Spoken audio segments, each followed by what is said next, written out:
vacances, un peu rude. Nicolas est déjà reparti au travail. Et pour moi, ça va être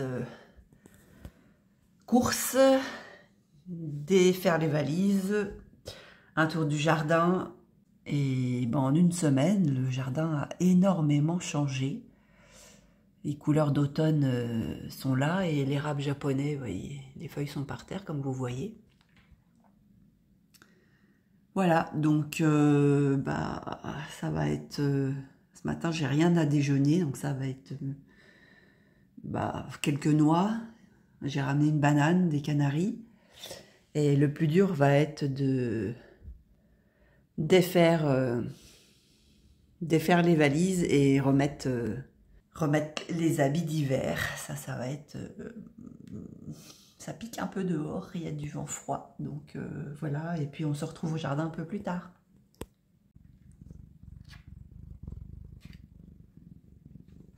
Non, Yoda. Non, non, non. Non.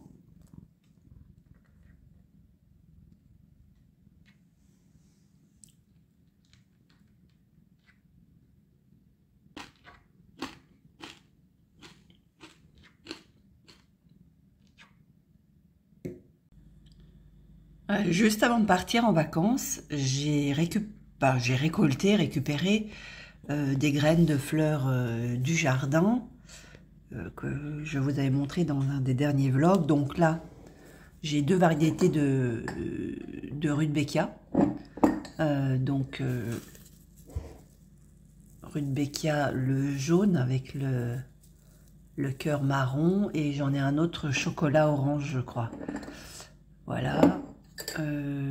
Quoi d'autre? J'ai récolté la gonfrena. C'est une petite plante que j'avais découverte il y a 1 ou 2 ans.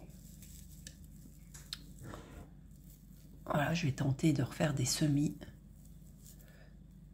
Bon, c'est une annuelle, donc... Et ici, j'ai pas le nom, mais c'est un... Là aussi, ça va être un essai parce que je suis pas certaine que ça fonctionne. Autant les Rudbeckia, ça fait plusieurs années que je fais mes propres semis chaque année. Autant là, les deux, ça va être des tests. Voilà, j'en ai pas pris beaucoup. Ça va être un test pour le printemps.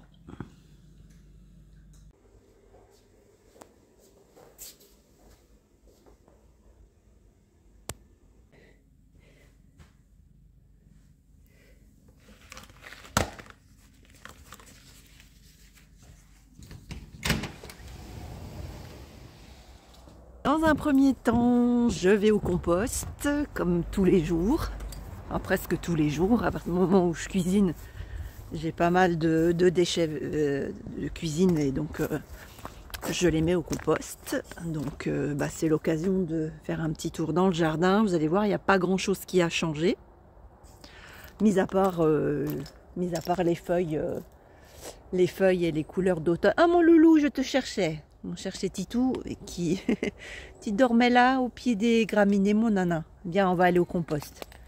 Donc je disais, à part les feuilles d'automne, mais bon, ici sur cette partie, il n'y a pas grand chose qui a changé. Les températures ont nettement baissé, mais rien n'a gelé encore. Donc on a toujours des fleurs, nos fleurs d'été qui sont là. Les plumeaux sont bien rouges. Il arrive en courant. Tu viens, on va au compost. Voilà, et pendant les vacances, on avait fait un petit coin à Titou. Surtout Titou, parce que Yoda, il rentre tout seul dans la maison. Attendez. Donc je vous disais, on a fait un petit coin à Titou. Et uniquement à Titou, parce que Yoda, lui, rentre par la chatière. Rentre et sort par une chatière électronique dans la maison. Mais Titou, lui, il sait rentrer, mais il ne sait pas sortir. Enfin, il ne veut pas sortir. Petit, il s'est fait accueillir par un autre matou de l'autre côté de la trappe. Donc ça l'a un peu traumatisé, et depuis, il ne veut plus. Une fois qu'il est dans la maison, il ne veut plus sortir par la trappe tout seul. Donc on lui a installé un petit coin à l'extérieur. Dans la gloriette, ce que nous on appelle la Gloriette, hein. C'est le petit kiosque qui est à côté du bassin. On lui a fait un petit abri. Donc Nicolas a fixé avec des vis des anciens volets qu'on a récupérés à la déchetterie. Et on lui a fait une petite, son petit panier de véto qui est là, petit panier de transport, d'isolé. J'ai mis un vieux tricot que j'ai jamais fini d'ailleurs. Et puis donc il a à manger et c'est nos gentils voisins à côté qui s'en sont occupés et ils nous ont dit bah Titou est resté une semaine et il se mettait à l'abri dans son petit panier. Voilà, et puis là il a un distributeur de croquettes et en hauteur, un peu caché comme ça empêche les pas. Alors ça n'empêche pas les autres chats de venir piquer des croquettes, mais en tout cas ça empêche les oiseaux comme les pies, les petits rouges-gorges aussi qui viennent taper dans les croquettes quand je les mets sur la terrasse. Les limaces, bon là avec les températures plus basses, je doute qu'elles sortent plus. À mon avis, elles commencent à rentrer en terre. Mais en tout cas, on voit que la réserve de croquettes a tenu pendant notre absence. Voilà, donc je vais au compost. Bon, je vous raconte un petit peu des choses qui n'ont rien à voir avec le jardin. Enfin, nos chats font partie de notre vie et du jardin. Donc la gestion des animaux pendant les vacances, c'est toujours, parfois ça peut être problématique. Nous on préfère les laisser sur leur territoire et demander à un voisin de passer. Voilà, après avec des réserves de croquettes, il pourrait très bien se débrouiller tout seul. Un long week-end ou une semaine, ça va encore. Mais c'est vrai qu'on a droit à la fête quand on rentre. Mais on voit que ils préfèrent quand il y a de la compagnie, hein. C'est des chats et les chats aiment la compagnie malgré leur indépendance. Ils nous ont bien fait comprendre que une semaine c'est un petit peu long, sans câlin et sans tout ce qu'on leur apporte habituellement. Bon, mon compost est vidé et donc je vais m'attaquer à souffler les feuilles. Pommes de pin, du pin parasol, je les jette dans le massif de plantes qui se plaît en terre acide. Encore une. Hop. Mon titou, il y a plein de pommes de pin. Il y a eu du vent, mon chat. Hein, toutes les pommes qui sont tombées. T'as vu ça un peu? Hop.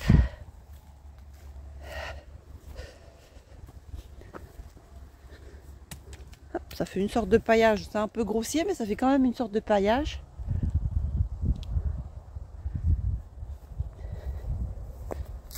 Allez, je vais aller faire le souffleur. Tu vas pas aimer, mais tant pis. Il faut le faire. Ah, feuilles d'automne, ramassage. On s'est équipé d'un outil récemment qu'on n'avait pas depuis, ça fait 10 ans qu'on est dans le jardin. Depuis 10 ans, on n'avait pas, même avant, mais on avait toujours eu un jardin, mais depuis 10 ans qu'on est là, on n'a jamais utilisé de souffleur. Et puis, on s'est décidé à en acheter un pour une bonne raison, c'est qu'on avait déjà la batterie qui coûte assez cher sur ce genre d'appareil, sur une perceuse de la même marque et la batterie est commune. Donc en fait on a une perceuse avec 2 batteries rechargeables évidemment et ces batteries s'installent également sur le souffleur, ce qui fait qu'on a acheté le souffleur uniquement sans les batteries. Ça nous a coûté moins de 150 € et bon, je vais vous faire une petite démo. Alors c'est pas une vidéo sponsorisée par la marque, pas du tout. On l'a acheté avec notre argent et c'est surtout pour vous montrer la facilité d'entretien. C'est vrai que ça va très vite. Avant on ramassait nos feuilles comme ça à la main et bon voilà, c'est vrai que on peut cleaner le jardin plus souvent et plus rapidement. Donc je vous montre ça dans un instant. Je vais chercher la bête. Alors voici l'appareil. Donc c'est un souffleur donc électrique, donc évidemment qui marche à batterie. La marque c'est Milwaukee. Comme je vous disais, ce n'est pas une vidéo sponsorisée. On a acheté le souffleur sans la batterie. Donc le prix était beaucoup moins cher parce que c'est quand même les batteries qui coûtent un certain prix. Parce que on a une perceuse, Nicolas a une perceuse avec 2 batteries comme ça dans le coffret, une station de recharge, et les batteries s'adaptent à tous les appareils comme ça Milwaukee. Donc ça fait une pierre deux coups, et c'est le même principe pour leurs autres appareils. Voilà, donc c'est super simple. Je vais vous faire une petite démo, même moi je m'en sers. Il y a 2 vitesses. Il y a la vitesse tortue, vitesse lièvre. Donc en fait, la première vitesse est déjà assez puissante. La deuxième, très très puissante, voire même un peu trop, parce que ça soulève par exemple dans des zones où on a du paillage ou du gravier, c'est un peu trop puissant. Donc pour enlever les feuilles sur la pelouse, le lièvre c'est super. Et quand on veut aller dans des zones un petit peu plus, pas fragiles entre guillemets, mais des zones qui ont besoin que ça décolle pas tout, on utilise la première vitesse. Donc en fait, il suffit d'appuyer là-dessus et ça se règle tout seul. Donc je vais faire une petite démo. Le but, c'est d'enlever toutes les feuilles qui sont là, tombées sous l'érable. Je prends un peu de recul. Voilà. Parce que dessous, on a des plantes, on a des couvre-sols. Et si on laisse trop longtemps les feuilles sécher, ça abîme les couvre-sols, ça les fait pourrir en fait, et c'est pas le but. Voilà. Donc en soi, les feuilles ne sont pas hyper dérangeantes, mais avant qu'il y ait beaucoup de vent et que ça se disperse partout, déjà sur la terrasse, ça évitera qu'on glisse dessus. Et tant qu'il n'y a pas plu, les feuilles ne collent pas au sol, donc c'est maintenant qu'il faut souffler. D'abord, je vais nettoyer un peu ce qui est tombé. Donc il y a le Tetrapanax qui est là, qui est une plante de Chine du Sud et du sud de la Chine et de Taïwan. C'est une plante, on vous en parlera. Et lui, elle perd ses feuilles comme ça, elle tombe au sol. C'est des grosses feuilles. Donc ça, je les ramasse à la main. Bref, donc je disais, j'enlève ça, je fais un petit peu de nettoyage et petite démo du souffleur. C'est parti.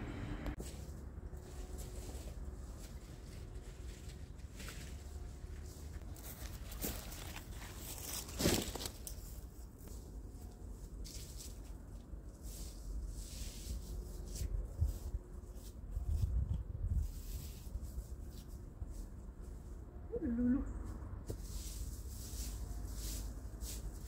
Le souffleur, maman.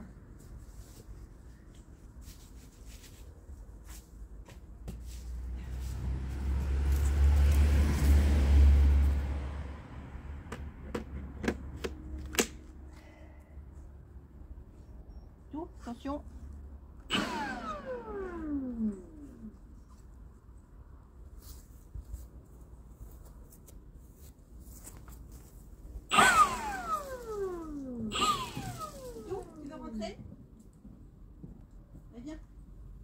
Allez, viens, rentre.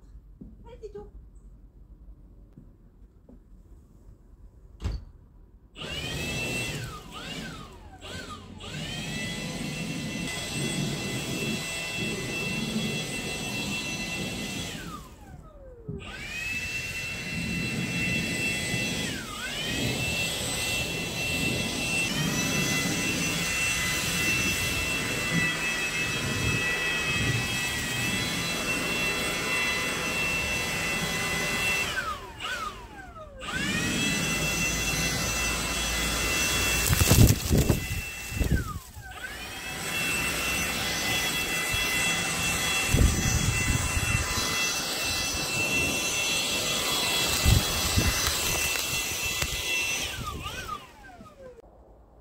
bah, la première batterie était en bout de course. Nicolas avait soufflé hier la partie parking. Donc bah, j'ai changé la batterie. La perceuse a été donc livrée dans sa mallette avec 2 batteries, ce qui est super efficace puisque bah, quand une est déchargée, je l'ai remise sur le socle dans notre garage et j'ai remis la deuxième batterie. Donc je continue la session.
Donc voilà pour la partie érable. Bon, il reste quelques feuilles parce qu'elles sont collées à la terre. Bon, l'idée n'est pas de faire place nette totale. L'idée est d'enlever, de dégager le plus gros. Donc moi je l'envoie là sur le bord puisque ça va se décomposer. Ça peut très bien pailler le pied des charmilles. Et puis de toute façon, l'érable va encore perdre. Il y a encore des feuilles qui vont tomber. Voilà, l'idée donc de départ était de dégager nos plantes tapissantes. Là, on a de l'opiogon et des lixines, quelques plantes en pot également. Donc c'était de faire les laisser voir le jour et respirer un petit peu. Voilà. Je n'ai utilisé que la puissance tortue et ça suffit amplement. Il faut que je demande à Nicolas, lui, quand est-ce qu'il utilise la force lièvre, parce que franchement c'est trop puissant, ça soulève même des planches, ça pourrait presque les abîmer. Donc à quel moyen, peut-être quand il y a des gros tas de feuilles, la puissance lièvre est nécessaire, mais là franchement pas besoin. Je vais faire un peu le tour du jardin. Lui il est seulement un autre érable japonais, un dissectum, hein, donc avec des feuilles très découpées. Lui il jaunit bien après, il prend ses couleurs d'automne sur le tard et il commence seulement à perdre ses feuilles.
Oh, c'est encore bien fleuri, hein.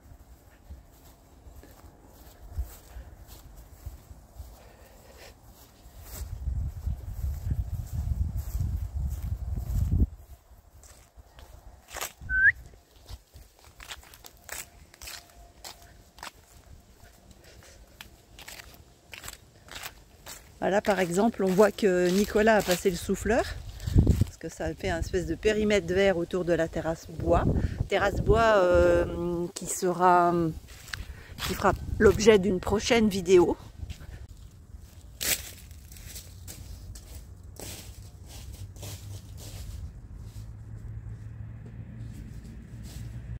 Alors avant le souffleur, on faisait comment? Bah, on faisait à la traditionnelle avec la ratisse. Voilà, hein. La ratisse, nous on en aura 6 comme ça, un bout à fibre ronde. On en a une à fibre plate qu'on utilise plus pour le gravier. Donc voilà, on rassemblait nos feuilles à la ratisse. Et en général, on les utilise pour notre potager ou pour les massifs qu'on veut pailler. Donc là, le pêcher, bah, ça tombe direct dans le potager, mais sinon, sur les autres parties, c'est des feuilles qu'on a récupérées, qu'on met donc zone par zone. Ici, ça a été coupé, on va nettoyer avant de mettre des feuilles. Voilà, sinon, quand les feuilles, bah, là par exemple, autour de la terrasse, les feuilles ont été soufflées. C'est vrai que passer un coup de balai sur la terrasse aurait été beaucoup plus long. Et pour ramasser les feuilles, bah, une astuce aussi, c'est vous passez la tondeuse. Même si vous n'avez pas grand chose à tondre, la tondeuse va tout avaler. Et il suffit de vider les bacs bah, au pied des plantes dans les massifs. Alors, voilà, on voit que là, tout est paillé. Voilà, donc souffleur, pas souffleur, c'est à vous de voir. On regrette qu'une seule chose peut-être, nous, c'est de ne pas l'avoir acheté avant. Pas qu'on n'en avait pas envie, mais c'était une question de moyens, de coûts financiers. Ça coûte assez cher, comme on vous l'a dit. Mais là, le système de batterie commune aux différents outillages d'une même marque, c'est quand même super pratique. Donc voilà la petite astuce du jour. Bon jardinage!